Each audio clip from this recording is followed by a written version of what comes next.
অনুশীলনী 1.1 কোয়েশ্চন নম্বর 10 P R Q সংখ্যা দুটার 1245 এটা উৎপাদক তল দিয়া কোনটো বিকল্প 1245 এটা উৎপাদক হ'ব দিয়া আছে 1 p plus q p minus q p into q are p divided by q আমি এই বিকল্পৰ পৰা কোনটো বিকল্পটো শুদ্ধ হ'ব আমি লব লাগিব আমি সলিউশন কৰো সলিউশন কৰাৰ আগতে মই ইয়াৰ এটা আন এটা উদাহৰণ দি সহজ ভাৱে বুজাই দিম ধৰো p 15 আৰু q ধৰো 10 আৰু ইহঁতৰ উৎপাদক 5 যেনেকৈ তাত 1245 আছে ইহঁতৰ উৎপাদক 5 ধৰিলো এতিয়া প্ৰথম উক্তিটো সত্য কৰো p + q অৰ্থাৎ p + q p ৰ মান যেহেতু 15 q ৰ মান 10 অর্থাৎ 25 5 এর বিভাজ্য 5 এর বিভাজ্য অর্থাৎ 5 25 এর এটা উৎপাদক হয় তেনে দুই নম্বৰটো ধৰা 15 মাইনাস দুই নম্বৰটো আছে p minus q p এর মান 15 q এর মান 10 বিয়োগফল 5 5 এর বিভাজ্য অর্থাৎ 5 5 এর উৎপাদক হয় অর্থাৎ p minus q এর উৎপাদক হয় এন্ডারে 3 নম্বরটো কৰো p into q p এর মান 15 q এর মান 10 পূরণফল 150 5 এর বিভাজ্য অর্থাৎ p into q 5 এর বিভাজ্য আৰু 5 কিয়তৰ উৎপাদক 4 নম্বৰটো আছে p হৰণ q 15 হরণ 10 5 এর কাটা 5 3 গুণ 15 5 2 10 হরণ ফলটো 2 ভাগৰ 3 আৰু 2 ভাগৰ 3 5 এৰ বিভাজ্য নহয়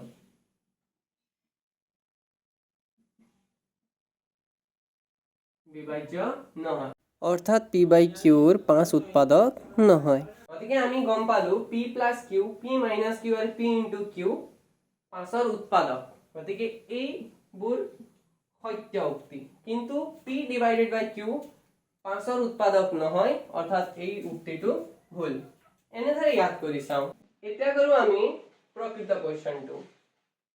যেহেতু p আৰু q ৰ উৎপাদক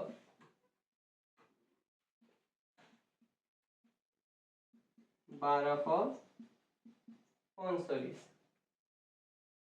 এতেকে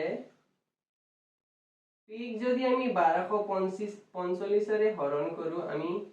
এটা অখণ্ড সংখ্যা পাম সেই অখণ্ড সংখ্যাটো m ধৰো তেনেদৰে যদি এই q ক আমি 1245 এৰে হৰণ কৰো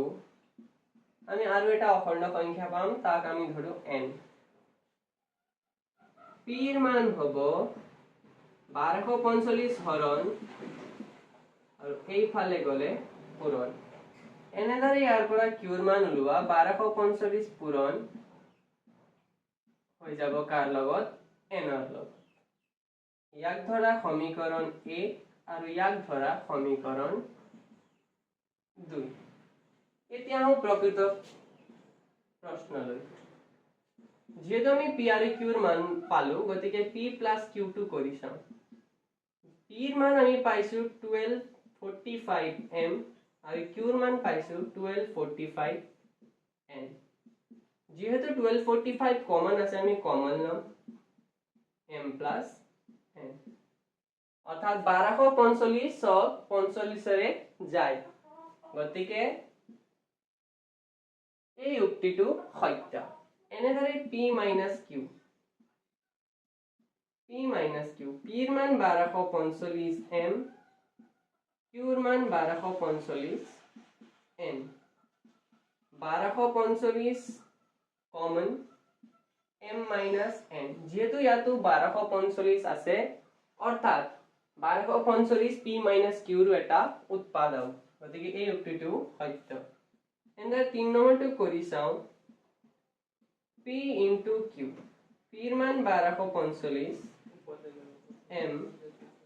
q ৰ মান 1245 n 1245 দুটা পূৰণ হলে স্কয়াৰ হ'ব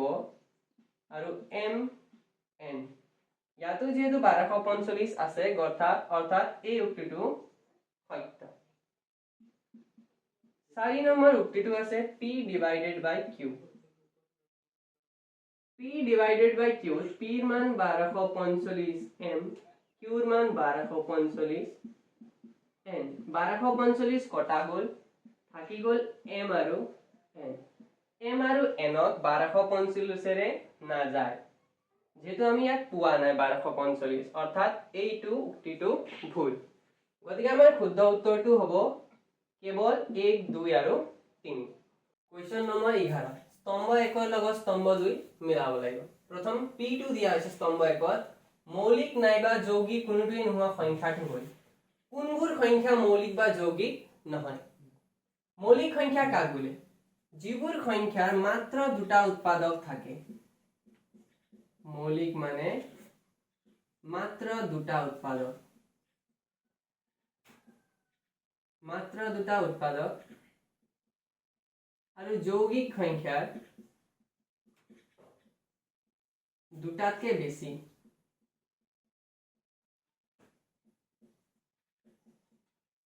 এতিয়া আমি চাওঁ কোনটো সংখ্যাৰ মাত্ৰ দুটা উৎপাদক থাকিব।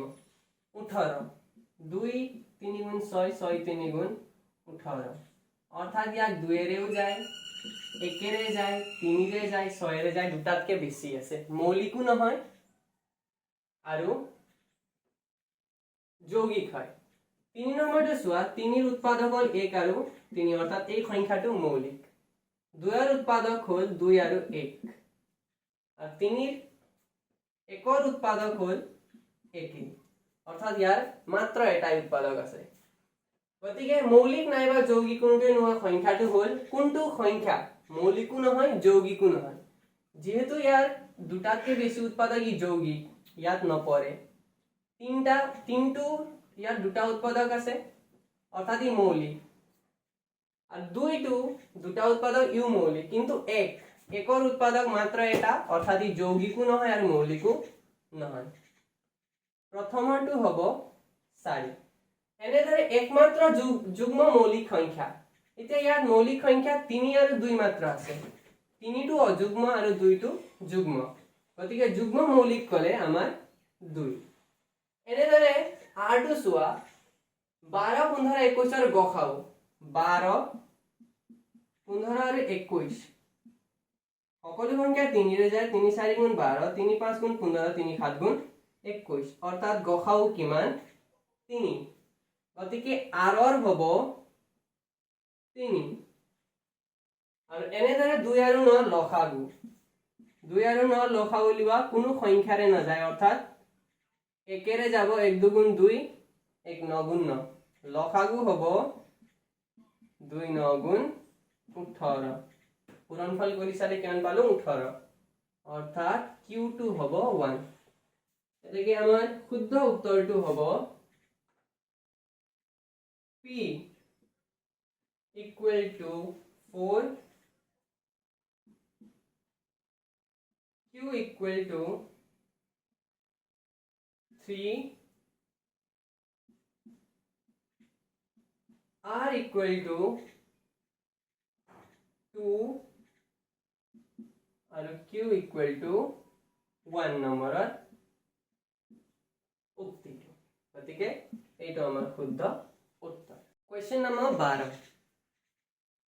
উক্তি P দুটা ক্ৰমিক স্বাভাৱিক সংখ্যাৰ গসাউ 1, অৰ্থাৎ দুটা ক্ৰমিক স্বাভাৱিক সংখ্যা ল'ব লাগিব, সিহঁতৰ গসাউ 1 ওলাব লাগিব। তেনেদৰে উক্তি Q দুটা সহমৌলিক সংখ্যাৰ গসাউ 1। এতিয়া শুদ্ধ বিকল্পটো বাছি উলিয়াবলৈ আমি প্ৰথমে কৰি চাওঁ সমাধান। প্ৰথম উক্তিটো বুজো, উক্তি P।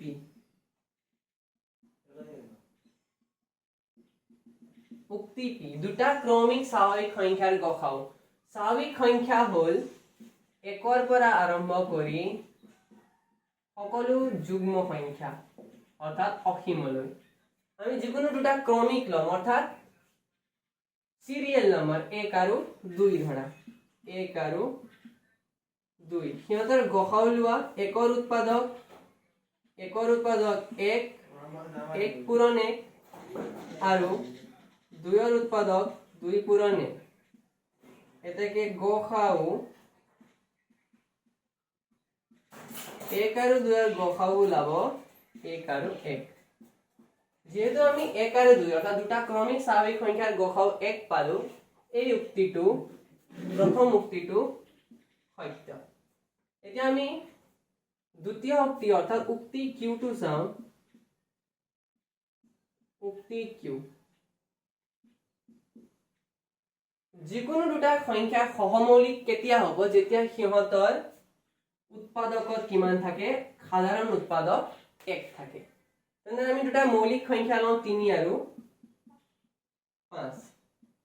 এই দুটা সংখ্যা সহমৌলিক সংখ্যা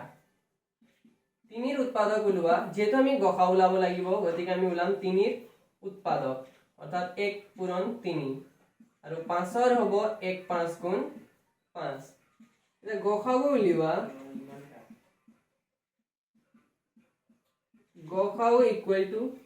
1 1 দুয়োফালে থকা সংখ্যাটো হল 1 অর্থাৎ গসাগু 1 যেহেতু উক্তি কিয়ে কৈছে দুটা সহমৌলিক সংখ্যাৰ গসাগু 1 আমি 1 পালো গতিকে এই উক্তিও সত্য আমাৰ শুদ্ধ বিকল্পটো হ'ব p আৰু q দুটাই সত্য প্ৰশ্ন নম্বৰ 13 দুটা ধনাত্মক অখণ্ড সংখ্যা p আৰু q এনেদৰে প্ৰকাশ কৰিব পাৰি p = ab² আৰু q = a²b যত a আৰু b মৌলিক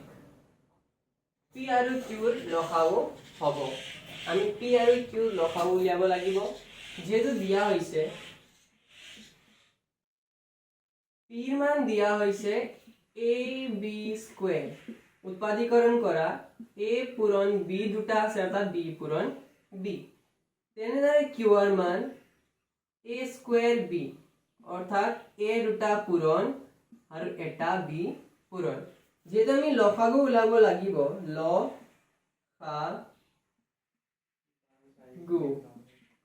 এতিয়া চোৱা a p আৰু q ৰ মাজত কমন আছে সাধাৰণ উৎপাদক a b b আৰু এটা b আহি গল বাকি আমাৰ থাকিল a b আৰু এটা a ইয়াত লিখি যা a আৰু b এটা লসাগু লোৱা a দুটা পূরণ হলে a² b দুটা পূরণ হলে b² অর্থাৎ a² b² এই পূরণফলটো বা পূরণ চিহ্নটো নিলিখিলেও হয় গতিকে আমাৰ শুদ্ধ উক্তিটো হল a² b² অৰ্থাৎ option number b Question number 14 দিয়া আছে p ৰ মান 119 q ৰ মান 462 r ৰ মান 105 আৰু s ৰ মান 2310 সংখ্যা কেইটাৰ বাবে শুদ্ধ বিকল্পটো বাছি লোৱা যত p q r আৰু s সিহঁতৰ প্ৰতিটোৰে মৌলিক উৎপাদকৰ সংখ্যা সাপেক্ষে ঊৰ্ধ্বক্ৰমত আছে সমাধান কৰো প্ৰথমে 119 ৰ উৎপাদক ওলাম 119 11 কৰিলে না যায় 7 গুণ 7 থাকি গল 4 7 7 গুণ 49 আমি 119 7 পূরণ 17 পালো তেনদৰে আমাৰ 462 আছে 462 2 এৰে কৰা 2 দুগুণ 4 2 গুণ 6 2 গুণ 2 2 এৰে না যায় 3 ৰে যায় না চেক কৰা 3 4 5 6 সংখ্যা কেইটাৰ যোগফলত যদি 3 ৰে যায় অৰ্থাৎ ইয়াত ওলাইছে 6 6ক 3 ৰে যায় গতিকে গোটেই সংখ্যাটো 3 ৰে বিভাজ্য 3 7 গুণ 21 3 7 গুণ 21 7 3 গুণ 21 रे 7 গুণ 21 22 23 ঠিক আছে আকৌ 7 ৰে কৰা 11 7 গুণ 77 অর্থাৎ আমার 462 উৎপাদক ওলালে কেইটা 2 পূরণ 3 পূরণ 7 পূরণ 11 চাৰিটা তেনদৰে 105 কৰা যেহেতু শেষত 5 আছে 5 ৰে বিভাজ্য 5 দুগুণ 10 5 গুণ 5 3 7 গুণ 21 এতেকে আমাৰ 105 5 পূৰণ 3 পূৰণ 7 ইয়াৰ উৎপাদক আমি পালো 3টা আৰু 2 3 1 0 2 এৰে কৰা 2 গুণ 2 2 গুণ 2 2 5 গুণ 2 5 গুণ 5 এৰে কৰা 5 2 গুণ 2 5 3 গুণ 15 5 গুণ 5 3 ৰে কৰা 3 7 গুণ 21 3 7 গুণ 21 11 ৰে কৰা 11 7 গুণ 77 গতিকে ইয়াৰ আমি উৎপাদক পালো 2310 উৎপাদক 2 into 5 into 3 into 11 into 7 এতিয়া উৎপাদক সাপেক্ষে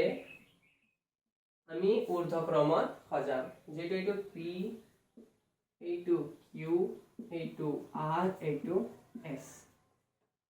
ইয়াৰ উৎপাদক দুটা ইয়াৰ উৎপাদক চাৰিটা ইয়াৰ উৎপাদক তিনিটা আৰু ইয়াৰ উৎপাদক পাঁচটা এতিয়া আমি ঊৰ্ধ্বক্ৰমত কলে সৰুৰ পৰা ডাঙৰ আটাইতকৈ সৰু কোনটো আছে 119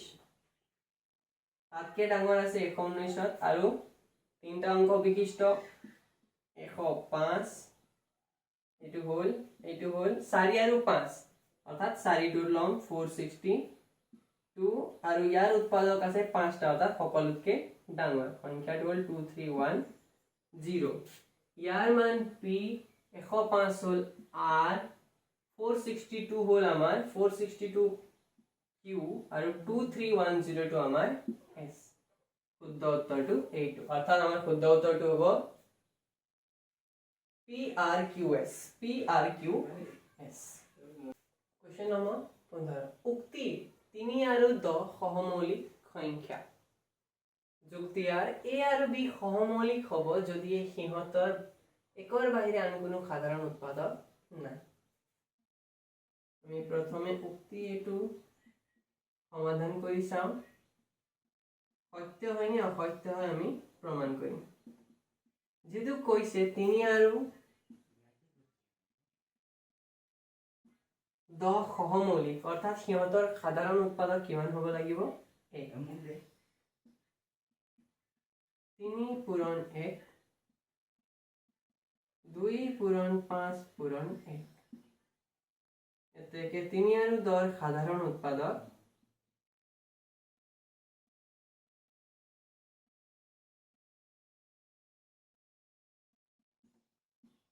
আমি পালো 1 অৰ্থাৎ প্ৰথম উক্তিটো সত্য যেহেতু দুইটাৰে সাধাৰণ উৎপাদক 1 অৰ্থাৎ সংখ্যা দুটা সহমৌলিক এনেদৰে যুক্তি আৰটো আমি সিদ্ধ কৰো যুক্তি আৰ a আৰু b সংখ্যা দুটা সহমৌলিক হ'ব যদি সিহঁতৰ একৰ বাহিৰে আন কোনো সাধাৰণ উৎপাদক নাই এই কথাটো এই যুক্তিটো সত্য কাৰণ যিকোনো দুটা সংখ্যা সহমৌলিক হ'ব যদি সিহঁতৰ সাধাৰণ উৎপাদক 1 হ'ব অৰ্থাৎ যুক্তি আৰু আমাৰ সত্য গতিকে আমি বিকল্পটো বিচাৰি চাও a আৰু b দুইটাই সত্য যুক্তি আৰু উক্তিৰ শুদ্ধ বাক্য প্ৰথমতে দিয়া হৈছে a আৰু b সত্য এও সত্য বিও সত্য এটা যুক্তি আৰু উক্তিৰ শুদ্ধ বাক্য কিয় বুলি কৈছে যেহেতু a আৰু b অৰ্থাৎ যিকোনো দুটা সংখ্যা সহমৌলিক হ'ব যেতিয়া সিহঁতৰ সাধাৰণ উৎপাদক 1 এই যুক্তিটো ব্যৱহাৰ কৰি আমি ওপৰটো সমাধান কৰিম 3 এর সাধারণ উৎপাদক 3 আর 10 এর সাধারণ উৎপাদক আমি 1 উলাই চালো অর্থাৎ ই এটা সহমৌলিক সংখ্যা এনেদৰে আমি ইয়াৰ উত্তৰটো অপচন নম্বৰ এ প্ৰশ্ন নম্বৰ 16 উৎপাদক বৃক্ষ পৰ্যবেক্ষণ কৰি প্ৰশ্নসমূহৰ উত্তৰ দিয়া প্ৰথমটো প্ৰশ্ন হৈছে x ৰ মান কোনটো হ'ব a b c d যেহেতু x ওপৰত আছে অৰ্থাৎ এই দুটাৰ পূৰণফলৰ সমান হ'ব x ৰ মান অৰ্থাৎ x equal to 3 into 1275 কাৰণ আমি x ৰ উৎপাদীকৰণ কৰি 3 আৰু 1275 পাইছো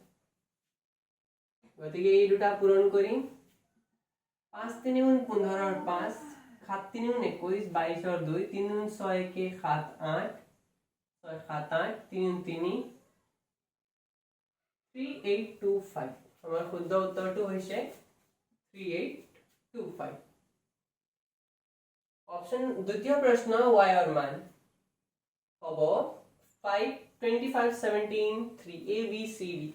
y সোয়া আমাৰ ইয়াত আছে যেহেতু এই দুটাৰ পূৰণফল কিমান পাইছো 425 y আৰু 85ৰ পূৰণফল আমি পাওঁ 425 আমি y ক অকলে থৈ দিও পূৰণ 85 সোঁফালে গলে হৰণ 85 গতিকে 85 এৰে 425ক 5 বাৰ এবাৰ 5000 5 5 25 5 8 5 40 41 42 অর্থাৎ আমার y এর মান কিমান পালো আমি y equal to 5 y equal to 5 তেনদৰে 3 number z এর মান হ'ব a b c d z সোয়া এই দুটা সংখ্যাৰ পূৰণফল 85 5 into z এৰ পূৰণফল আমি পাওঁ 85 z ক অকলে থোৱা 5 85 ক গৈ হ'ব হৰণ কাৰণ z ৰ লগত কি পূৰণ হৈ আছে 5 গুণ 5 5 5 গুণ 5 গুণ 5 3 থাকিল 5 7 গুণ 35 অর্থাৎ আমার z এর মান 17 অপশন নাম্বার বি তেনেদৰে x plus y plus z এৰ মান x plus y plus z আমাৰ শেষৰটো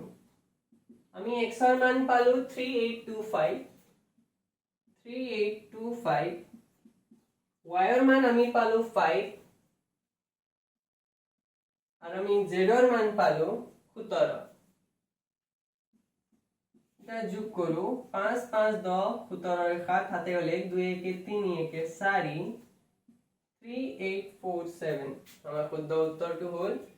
3847 অপশন নাম্বার বি প্রশ্ন নম্বর 17 শিক্ষাৰ সৈতে জড়িত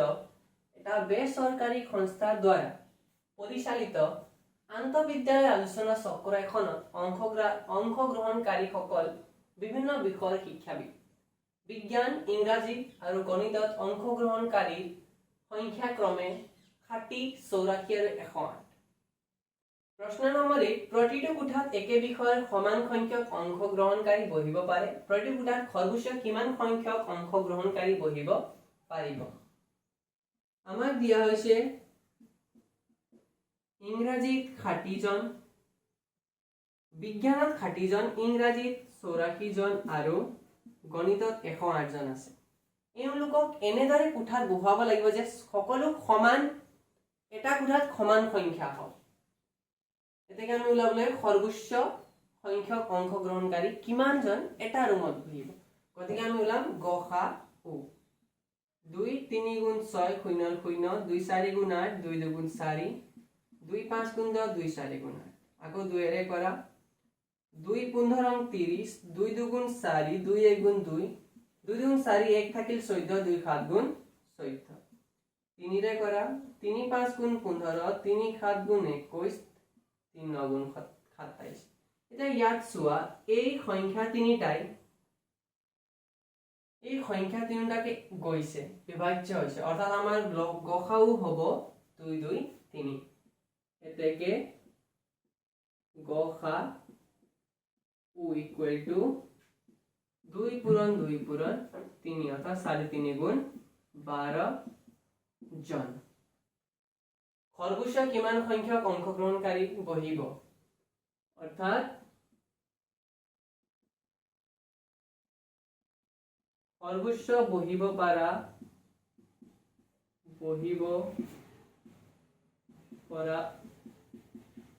অংশগ্রহণকারী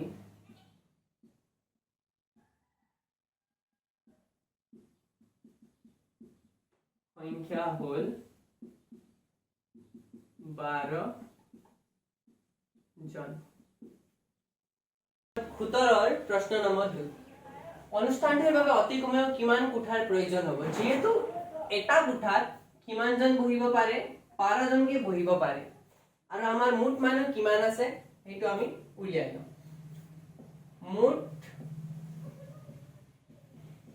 অংশগ্ৰহণকাৰী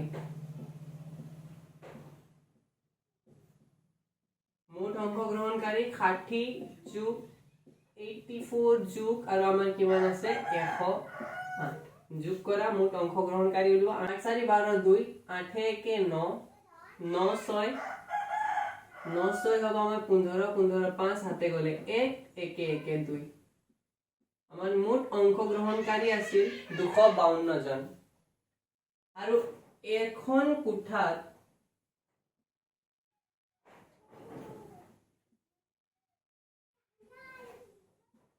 এখন কোঠাত বহিব পাৰে কেইজন কৰি বহাই এখন কোঠাত 12 জনকৈ এতেকে মুঠ কোঠাৰ প্ৰয়োজন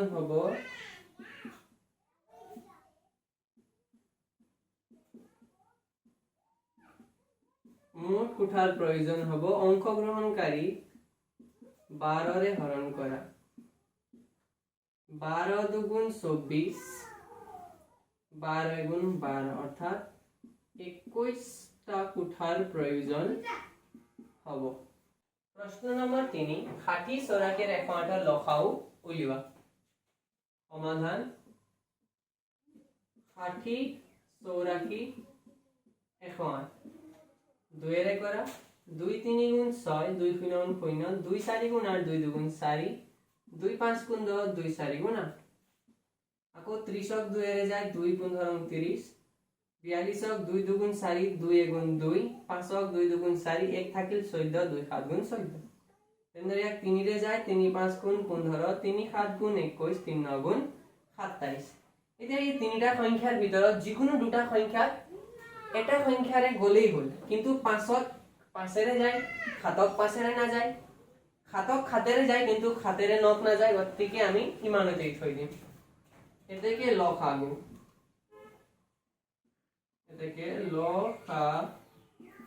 হ'ব 2 পূৰণ 2 পূৰণ 3 পূৰণ 5 পূৰণ 7 পূৰণ 9 এটা পূৰণ কৰো 2 2 4 4 3 গুণ 12 12 5 গুণ 60 60 7 গুণ 420 420 ৰ লগত 9 পূৰণ 9 গুণ 9 গুণ 9 গুণ 18 8 4 9 37 37 3780 আমাৰ লসাগুটো হ'ল 3780। প্ৰশ্ন নম্বৰ 4 60 84 আৰু 108 লসাগু আৰু গসাউৰ পূৰণফল লোৱা। আমি যেহেতু আগতে লসাগু আৰু গসাউ ওলাই থৈছো আমি একেবাৰে ডাইৰেক্টলি আমি লসাগু আৰু গসাউৰ পূৰণফলটো উলিয়াই দিম। লসাগু